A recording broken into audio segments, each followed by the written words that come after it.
बहुत पुराने जमाने की बात है, जब बसरा शहर में एक बुजुर्ग रहते थे, रहीम नाम के। वो अपने ईमान और मेहनत के लिए मशहूर थे। अल्लाह की इबादत और लोगों की मदद करना उनका रोजाना का काम था। उनकी एक छोटी सी दुकान थी जहां वो कपड़े बेचते थे। रहीम की जिंदगी सख्त मेहनत से गुजरती थी, लेकिन वो हमेशा खुश रहते थे।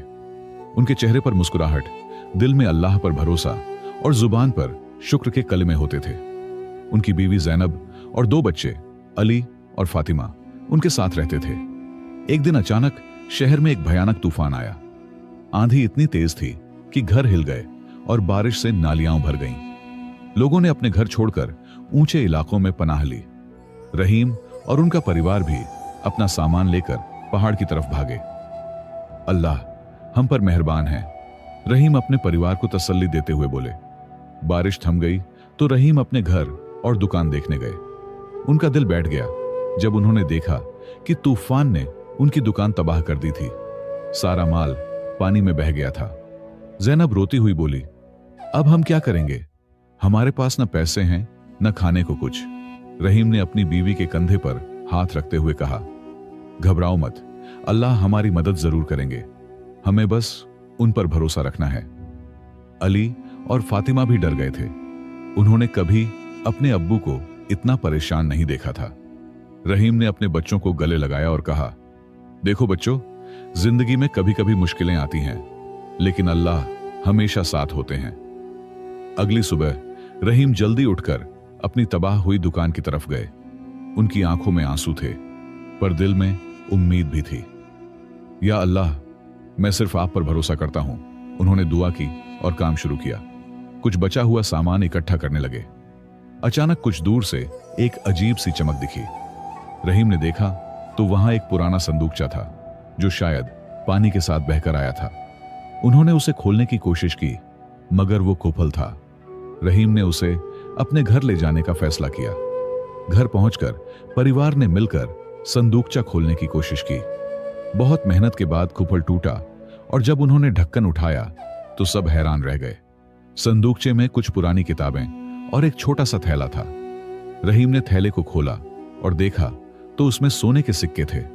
परिवार के चेहरों पर खुशी आ गई। रहीम ने हाथ उठाकर दुआ की, या अल्लाह, आपका शुक्र है, आपने हमारी मदद की। आज फिर साबित हुआ कि आप पर भरोसा रखने वालों को आप कभी निराश नहीं करते। सोने के सिक्कों को देखकर रहीम और उनका परिवार खुशी से झूम उठा। लेकिन रहीम को फिक्र हुई कि यह दौलत किसी और की हो सकती है। उन्होंने फैसला किया कि पहले वो पता करेंगे कि संदूकचा किसका है, फिर ही इसे इस्तेमाल करेंगे। अब्बू, ये तो अल्लाह का इनाम है हमें, अली ने कहा। रहीम ने समझाया, बेटा, हो सकता है ये किसी मुसाफिर का हो। अगर हम उसे ढूंढ सकते हैं तो ये उसका हक है। अगर नहीं मिलता तब हम इसे अल्लाह की तरफ से तोहफा समझेंगे। अगली सुबह रहीम काजी के पास गए और उन्हें सारी कहानी सुनाई। काजी ने संदूकचे का ऐलान करवाया, लेकिन 1 हफ्ते तक कोई दावेदार नहीं आया। काजी ने कहा, रहीम, लगता है अल्लाह ने तुम्हारी ईमानदारी को देखा है और तुम्हें इनाम दिया है। रहीम ने थोड़ी रकम से अपनी दुकान दोबारा शुरू की। उन्होंने अपने परिवार के लिए एक बेहतर मकान खरीदा, लेकिन बाकी पैसे गरीबों और यतीमों की मदद में लगाए। अल्लाह ने हमें दिया है तो हमें भी दूसरों के साथ बांटना चाहिए, रहीम कहते। शहर में जल्द ही रहीम की नेक दिली की चर्चा होने लगी।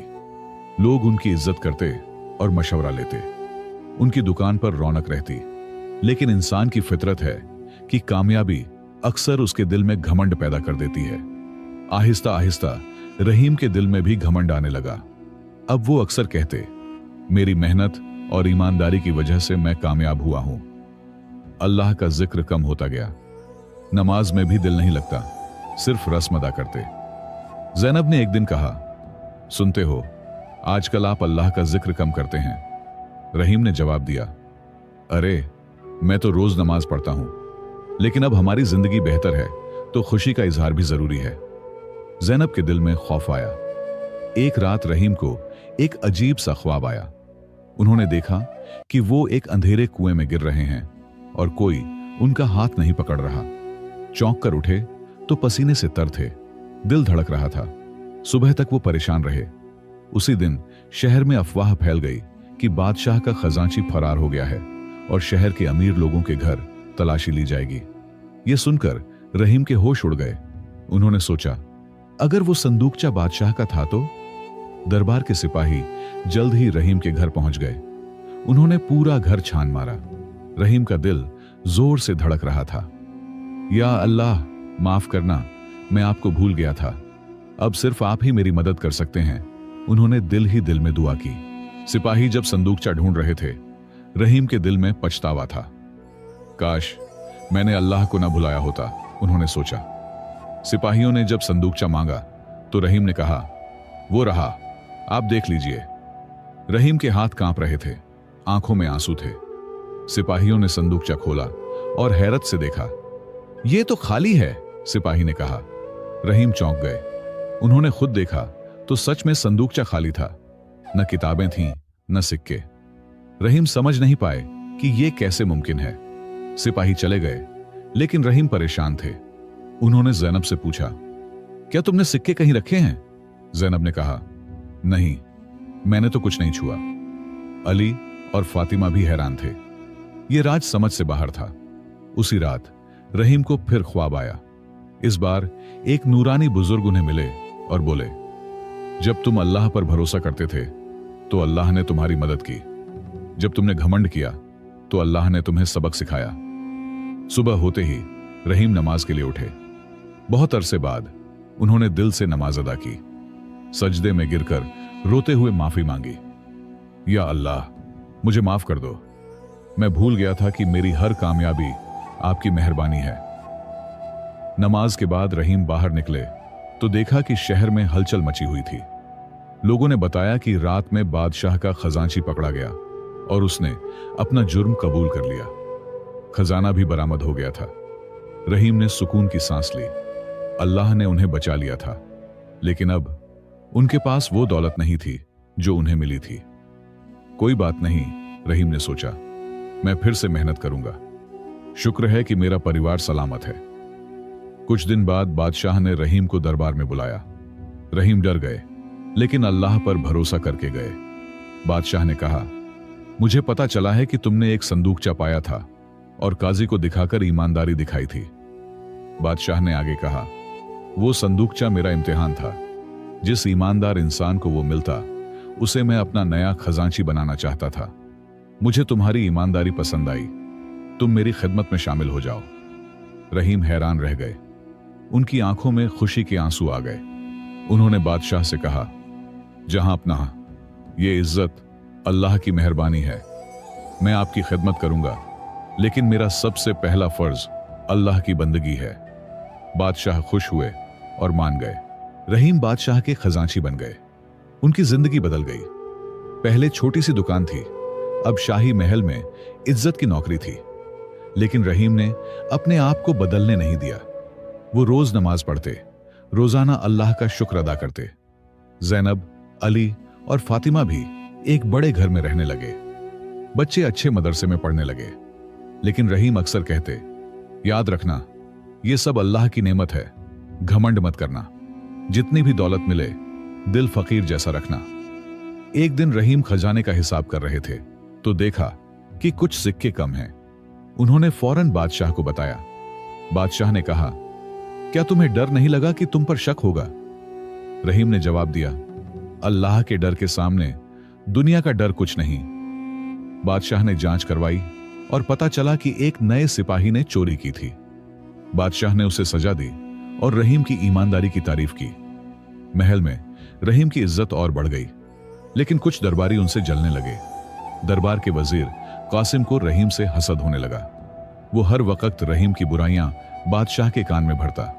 कहता, हुजूर, ये आदमी सिर्फ दिखावा करता है, इसकी सच्चाई पर भरोसा मत कीजिए। बादशाह सुनते पर यकीन नहीं करते। एक दिन कासिम ने एक चाल चली। उसने खजाने से कुछ कीमती हीरे चुरा लिए और रहीम के घर की छत पर छुपा दिए। फिर बादशाह से कहा, हुजूर, मुझे शक है कि रहीम खजाने से चोरी कर रहा है। बादशाह ने सिपाहियों को रहीम के घर भेजा। जब छत पर से हीरे मिले तो सिपाहियों ने रहीम को गिरफ्तार कर लिया। जैनब रोती रही, बच्चे चौंक गए।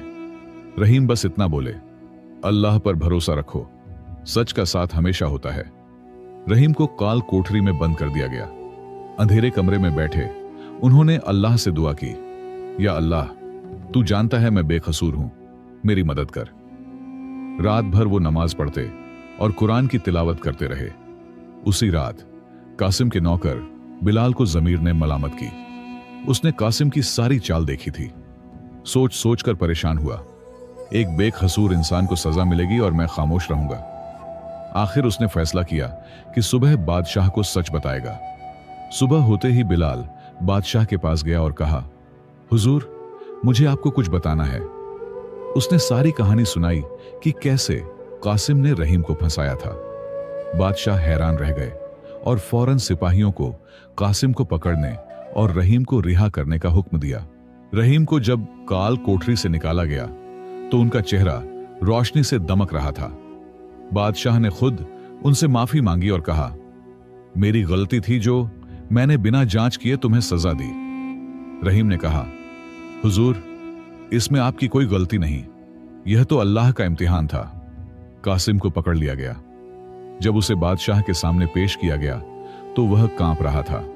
बादशाह ने कहा, तुमने एक बेकसूर पर इल्जाम लगाया, तुम्हारी सजा मौत है। कासिम गिरकर बादशाह के पैरों पर रो पड़ा। रहीम ने बादशाह से अर्ज किया कि वह कासिम को माफ करना चाहते हैं। उन्होंने कहा, अल्लाह ने सिखाया है कि माफ करने से दिल को सुकून मिलता है। बादशाह हैरान हुए पर रहीम की बात मान ली। कासिम को देश से निकाल दिया गया। रहीम की नेक दिल होने की चर्चा दूर दूर तक फैल गई। लोग कहते, देखो, अल्लाह पर भरोसा रखने वालों का अंजाम कितना अच्छा होता है। रहीम कहते, मैं तो सिर्फ अल्लाह का बंदा हूं, मेरी हर सांस उसकी अमानत है। कुछ साल बीत गए। रहीम का बेटा अली बड़ा हो गया और पिता के साथ काम सीखने लगा। एक दिन अली ने पूछा, अब्बू, आपने कासिम को क्यों माफ किया? उसने तो आपको मौत के मुंह में धकेल दिया था। रहीम ने बेटे को समझाया, बेटा, बदला लेने से नजर में नफरत होती है, माफ करने से दिल को सुकून मिलता है। अल्लाह भी उन्हीं को माफ करता है जो दूसरों को माफ करते हैं। यह हमारा ईमान और हमारी ताकत है। अली ने आगे पूछा, जब आप जेल में थे तो डर नहीं लगा क्या कि शायद आप कभी बाहर ना आ पाएं? रहीम मुस्कुराए और बोले, डर तो लगा था, पर अल्लाह पर भरोसा था कि वह हक का साथ देगा। कुछ रोज बाद बादशाह बीमारी से ग्रस्त हो गए। हकीमों ने कहा कि उनकी बीमारी इलाज न होने वाली है। महल में उदासी छा गई। बादशाह ने रहीम को बुलाया और कहा, मेरा वक्त पास है, मैं चाहता हूं कि मेरे बाद तुम ही मुल्क का इंतजाम संभालो। रहीम घबरा गए और बोले, हुजूर, मैं एक गरीब आदमी हूं, मुल्क चलाना मेरा काम नहीं। बादशाह ने कहा, जिस इंसान को अल्लाह पर इतना भरोसा हो वही सच्चा हुक्मरान बन सकता है। मेरे वारिस अभी छोटे हैं, तुम मुल्क संभालो जब तक वे बड़े ना हो जाएं। रहीम ने अल्लाह से हिदायत मांगी और बादशाह की बात मान ली। उन्होंने सोचा, यह भी अल्लाह की तरफ से एक जिम्मेदारी है। मैं नफ्स की बातों से दूर रहकर न्याय और ईमानदारी से काम करूंगा। बादशाह के इंतकाल के बाद रहीम मुल्क के निजाम ए इंतजाम का जिम्मेदार बन गया। उसने अपने काम को अल्लाह की इबादत समझा। हर फैसला करने से पहले दुआ करता, या अल्लाह, मुझे हिदायत दे कि मैं सही फैसला करूं। उसका इंसाफ मशहूर हो गया। रहीम ने सबसे पहले गरीबों के लिए लंगर खाने खुलवाए और मदरसे बनवाए। उसने कहा, इल्म और पेट की भूख दोनों को मिटाना जरूरी है। लोगों ने देखा कि रहीम ने अपनी ताकत का गलत इस्तेमाल नहीं किया, बल्कि लोगों की खिदमत की। लेकिन जब रहीम अपने परिवार के साथ कम वक्त गुजारने लगा तो अली नाराज हो गया। एक दिन उसने कहा, अब्बू, आप हमेशा दूसरों के लिए वक्त निकालते हैं, हमारे लिए नहीं। रहीम समझ गया कि उसे अपने फर्ज में तवाजुन रखना चाहिए। उसने अली को अपने साथ दरबार में ले जाना शुरू किया। कहता, बेटा, तुम भी सीखो कि मुल्क कैसे चलाते हैं। एक दिन तुम्हें बादशाह के बेटे के मशीर बनना है। अली खुश हुआ और पिता के साथ काम सीखने लगा। वह भी इंसाफ पसंद था। 5 साल बीत गए। बादशाह का बेटा सलीम अब जवान हो चुका था। रहीम ने खुद उसे मुल्क चलाना सिखाया।